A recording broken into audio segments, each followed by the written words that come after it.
use Gaussian elimination to solve this system. So that means we got to put it in a matrix. And when we do, there's going to be 3 columns because there's 3 variables. What we want is the matrix to look like this, with 1s going diagonally. And you can have whatever numbers you want over here. These aren't zeros, these are just whatever you want, okay? And then there can be numbers over here too. So basically, Gaussian elimination is a way of trying to simplify the matrix so we can find out what the solution is. So first we got to put the equations in a matrix. So let me stack them up here. We got 5f plus 10g minus 15h equals negative 105. We got negative 2f plus 3g plus 48h equals 259. And then 4f plus 6g minus 21h equals negative 128. So here's what it looks like after all that painful writing as a matrix. Just take the coefficients, okay? Make sure your f's are on top of each other. Watch out, don't copy something down wrong because that could brutally mess up the calculations, make you restart the whole thing. And when you see how long it takes, you definitely won't want to restart. 105, 259, and then negative 128. Okay, so now we have it. Now we have it as a matrix.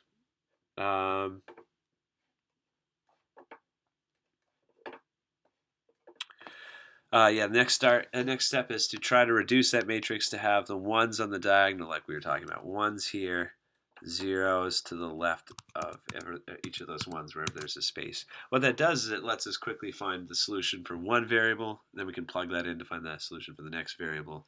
You'll see how it helps us in just a second. So the way we can do that is with row operations. So row operations are basically something you've done before with systems of equations. This is where you add 2 rows together, you can subtract 2 rows, you can multiply an entire row by a number, or you could swap 2 rows. Just like with a system of equations, you can multiply an equation by a number. You could swap the equation so that one's on top, one's on bottom instead. You could add 2 equations two equations together, just like we do with the elimination method. So it's basically the same thing, just with matrix, just written in matrix form. So my first operation is going to be to get a 1 in this top left diagonal. I'm going to take row 1 and subtract row 3. Okay? So my new matrix is going to be 5 minus 4 makes 1. 10 minus 6 makes 4. Negative 15 minus negative 21, that's going to make 6, positive 6. And then negative 105 subtracted by negative 128. I often double check myself with a hand calculator because if you mess up just one number, it throws the whole thing off. I get 23 because subtracting a negative 128 means you're adding. Okay, and then everything else is the same. We got negative 2, 3, 48, 259. Yeah, 4, 6, negative 21. So just change one row at a time. I just changed the top row to get my 1 in the diagonal. And then your next goal is to make sure there's the 0 that's supposed to be right underneath with that form that we were talking about. 1's in the diagonal, 0's to the left of each one. So your next objective should be to get a 0 here to the left. Okay? So the row operation I'm going to do to help that happen is I'm going to make use of that 1. I'm going to take row 2 and add 2 times row 1. That way, 2 plus negative 2 makes 0. Okay, so I wrote it next to row 2. Row 2 is the only one that's changing. Everything else stays the same. So we got negative 2 plus 2 times 1 is 2. Negative 2 plus 2 makes 0. We got 3 plus 8. That makes 11. We got 48 plus 12. That makes 60. And then we got 259 plus 46. 259 plus 46, that makes 305. Anytime I get a prime number, I get worried. So let me just double check here. 2 times 4 makes 8. 8 plus 3 makes 11. So that's good. And then remember, one row at a time. So we're going to keep this bottom row. 4, 6, negative 21, negative 1, 28. Okay.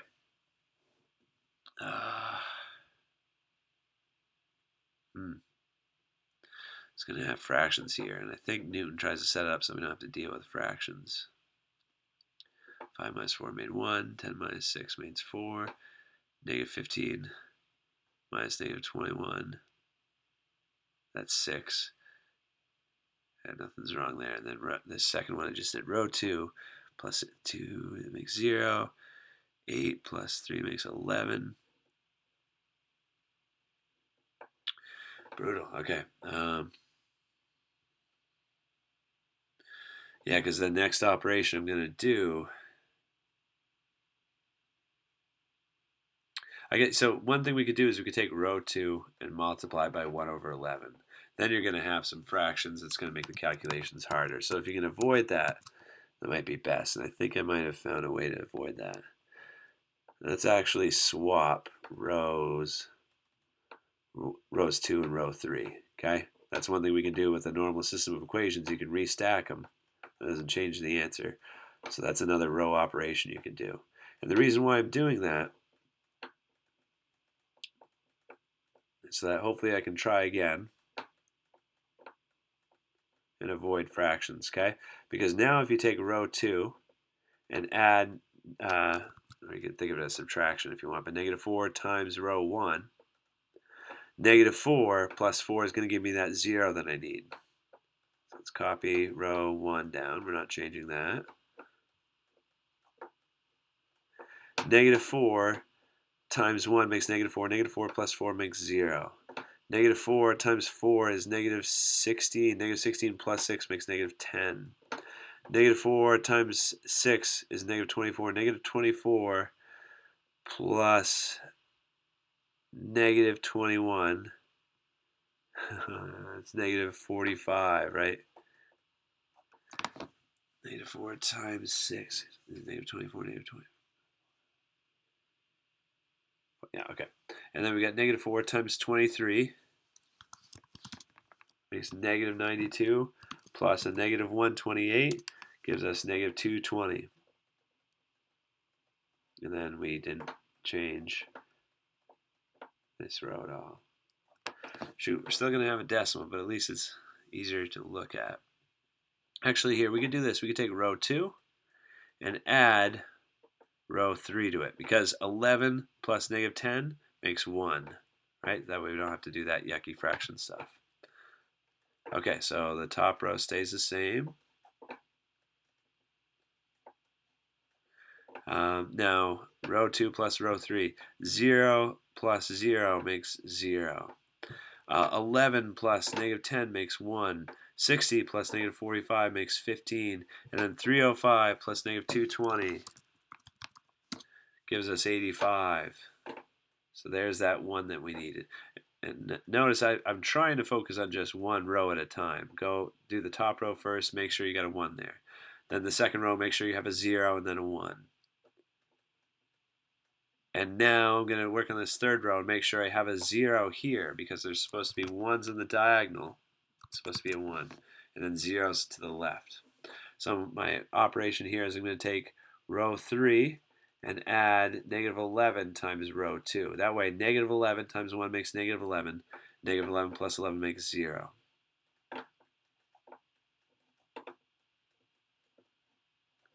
So these remain unchanged. Now, negative 11 times 1 makes negative 11. Negative 11 plus 11 makes 0.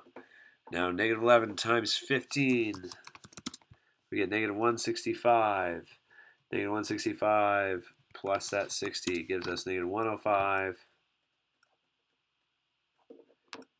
And then it's negative 11 times row 2, so 85 times negative 11 plus that 305 gives us negative 630. So we're almost there. We just need to change this negative 105 to a 1, so let's just take row 3 and multiply it by negative 1 over 105, the reciprocal. Okay, and I'm going to get lazy here for a second. This row is the same, the top row is the same, the second row is the same. And now this bottom row, everything's just getting multiplied by negative 1 over 105. So that makes 1 by design here. And 630 divided by 105 makes a positive 6, right? Because negative times a negative makes a positive. So finally, okay, we have H was that third column that we're dealing with. We just found out that 1H equals 6, okay? And so what you can do to find the other variables is you could plug in 6 in for H into this second equation we have here. What was that second letter? G. This equation says 1G plus 15H equals 85. Okay, you can plug 6 right in here for H and solve the equation for G. And then once you have what G is, you can plug G in here and H in here, the 6 for H and whatever you get for G, and then solve for that last variable. Okay, so what do they want for us? We found out that H is 6. That doesn't eliminate one of these two. So to get the correct answer, we just have to do a little bit more legwork. If I plug 6 times 15, and subtract that from 85, I get negative 5 for G. Looks like that's the right one. Okay, definitely a lot of work.